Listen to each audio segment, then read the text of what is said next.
Okay, so this story is for those of you guys who are familiar with Quads. Quads runs a awesome game on Monday nights, which this is based in his homebrew universe. So for those who have seen this gameplay, you should at least know some of the characters, but you'll figure it out. So, here we go.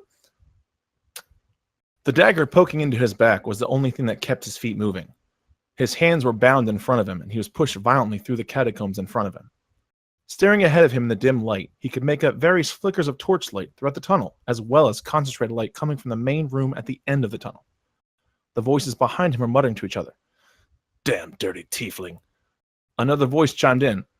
"I don't know why we just didn't kill him earlier and dump him in the river. There's no need to waste time on this filth."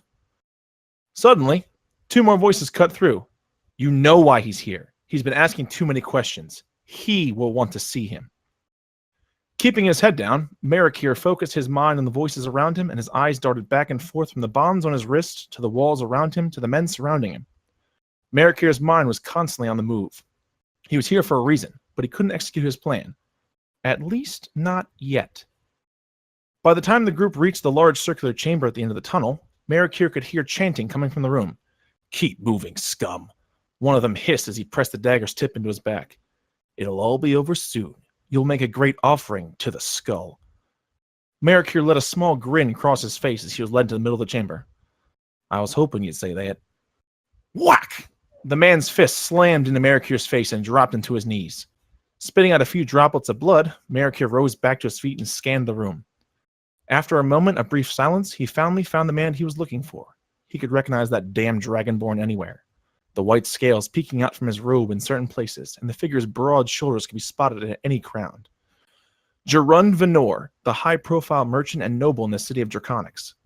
Marikir could feel the rage building inside of him, but he knew if he didn't play this carefully, he could wind up dead, or Gerund would get away. Again. "Well, well, well," the dragonborn growled. "What do we have here?" Gerund crossed the room and pulled the hood away from Marikir's face and sneered.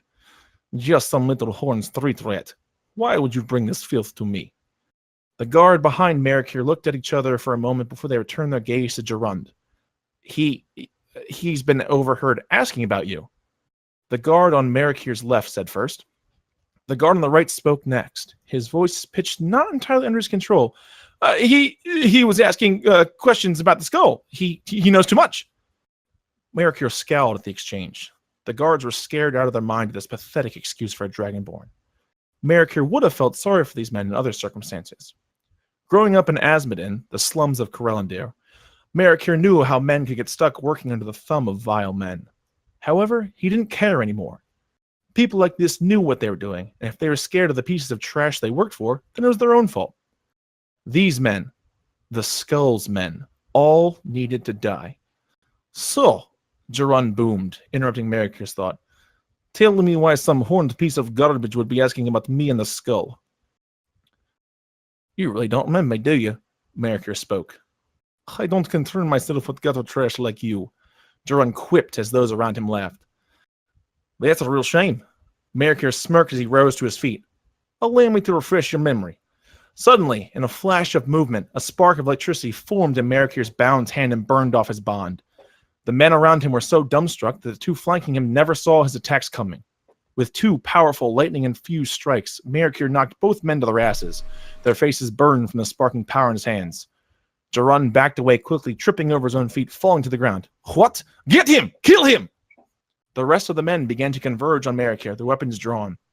Smirking to himself, Marikir ripped off the large cloak, showing off his studded leather armor beneath. Daggers lined the twin bandoliers he wore along his torso, each with a similar rune engraved into the hilt. They all bore the symbol of crashing waves, the symbol of Pamplos, god of anger and of storms. "Pamplos!" Marikir screamed, his voice booming into the chamber. "I am your storm! I am your fury!" Lightning exploded out from Marikir as, to the naked eye, he almost seemed to move within the bolt itself, cutting through the men. In a matter of seconds, the men in the chamber had been torn apart, leaving only Marikir and Gerund. Gerund feverishly backed away, still on the ground. "No, please, stop!" Marikir roared again. "Do you still not remember me?" "Yes," Gerund screamed in fright. "But you should be dead." I watched you die.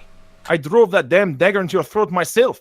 You and that damned mother of yours wouldn't tell us where he was, so I sent you to the skull for your insolence. Mercure crouched down on his haunches in front of Gerund as he twirled the blade of Pamphos in front of him. You know, he began, when you beat my mother, when you tortured me, when you stuck that blade through my throat, I had never been more angry in my life. And just so you know, you did kill me.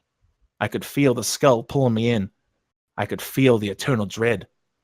But then he showed up. He brought me back. He saved me from the skull. My uncle really is a great man. He taught me the ways of Pamphos, to use my rage for a purpose. So I learned. I trained. I spent all my days preparing for a chance to meet you again. Oddly enough, for the time being, I still need you alive. You do? Gerund whispered. Indeed I do. It's time for you to help me find my uncle and repay him for saving my life 100 times over. Mercure nodded before jabbing the dagger inches before Gerund's face. Now tell me where he is. Tell me where you've taken him, Mercure growled. Where is Zahn Puretide?